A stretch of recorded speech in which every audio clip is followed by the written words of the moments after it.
Cancer healer centre, a new beginning. देशात उद्या 295 जिल्ह्यांमध्ये मॉकड्रिल। महाराष्ट्रातही मुंबई, ठाणे, पुणे आणि नाशिकसह 16 ठिकाणी मॉकड्रिल होणार। युद्धादरम्यान संरक्षणाच्या पद्धती स्पष्ट करणार। विद्यार्थी नागरिकांना स्वसंरक्षणाचं प्रशिक्षण द्या। नागरी सुरक्षेसाठी गृह मंत्रालयाचे सर्व राज्यांना निर्देश। अलर्टसाठी सायरन वाजवण्याच्याही सूचना। महाराष्ट्रातील 3 शहरं सुरक्षेच्या दृष्टीने अतिसंवेदनशील। मुंबई, उरण, तारापूरचा कॅटेगरी 1 मध्ये समावेश, तर ठाणे, पुणे, नाशिक, पिंपरी चिंचवडचा कॅटेगरी 2 मध्ये समावेश। जम्मू काश्मीर, दादर, नाशिक, नागपूरसह देशभरातील अनेक शहरांमधील शाळांमध्ये सायरन वाजवून तपासणी। भारत पाकिस्तान युद्धाच्या पार्श्वभूमीवर मुंबईसह अनेक शहरांमध्ये ठिकठिकाणी सायरन लावले। पहलगाम हल्ल्यानंतर दिल्लीतील घडामोडींना वेग। पंतप्रधान नरेंद्र मोदींची बैठकांची मालिका सुरूच। राष्ट्रीय सुरक्षा सल्लागार अजित डोवाल यांच्यासोबत मोदींची 40 मिनिटे चर्चा। पहलगाम हल्ल्याआधीच गुप्तचर यंत्रणांकडून अलर्ट नंतर मोदींचा काश्मीर दौरा रद्द।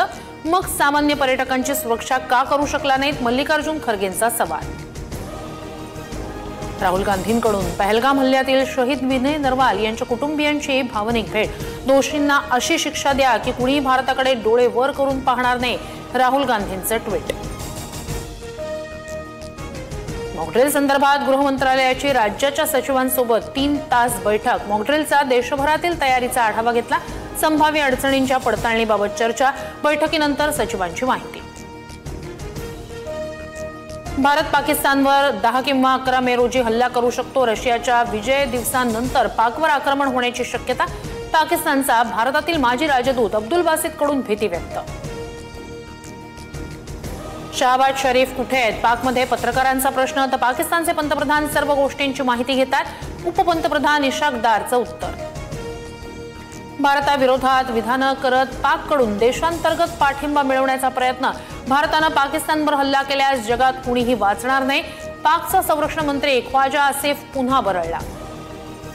पाकिस्तानचा संरक्षण मंत्री ख्वाजा आसिफ वेडा झालाय। ख्वाजा आसिफनं जगाला धमकी दिल्यानंतर पाकिस्तानचाच माजी परराष्ट्र मंत्री कनवाल सिबलची टीका। पाकिस्तानच्या विशेष अधिवेशनात रिकाम्या खुर्च्या। पाक मंत्री आणि खासदारांची दांडी। देश युद्धाच्या उंबरठ्यावर असताना सरकार गंभीर नाही। मौलाना रहमाननं पाक सरकारला धारेवर धरलं। यूएनएससी मधील पाकिस्तानचा दावा फोल। बैठकीनंतर संयुक्त राष्ट्रांकडून कोणतेही अधिकृत निवेदन नाही। आमचं उद्दिष्ट साध्य झालं, पाकनं केला होता कांगावा।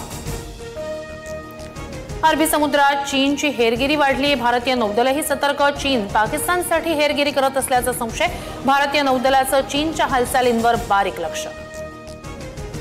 युद्धाच्या भीतीनं भितरलेल्या पाकिस्तानच्या कुरापती सुरूच। पाकिस्तानकडून सलग 12व्या दिवशी शस्त्रसंधीचं उल्लंघन। भारतीय सैन्याकडूनही चोख उत्तर। राज्यात अवकाळी आणि गारपिटीचा तडाखा। अकोला, चाळीसगाव, नाशिक, जालना, अहिल्यानगरसह ठिकठिकाणी मुसळधार पाऊस। पुढील 2 दिवसात मेघगर्जनेसह पावसाची शक्यता। वादळी वाऱ्यामुळे पिकांचं मोठ्या प्रमाणात नुकसान। आंबा, केळी, द्राक्ष बागांना फटका, तर मराठवाड्यात वीज पडून 3घांचा मृत्यू। पंचनामे करून मदतीची मागणी। Cancer healer centre, a new beginning.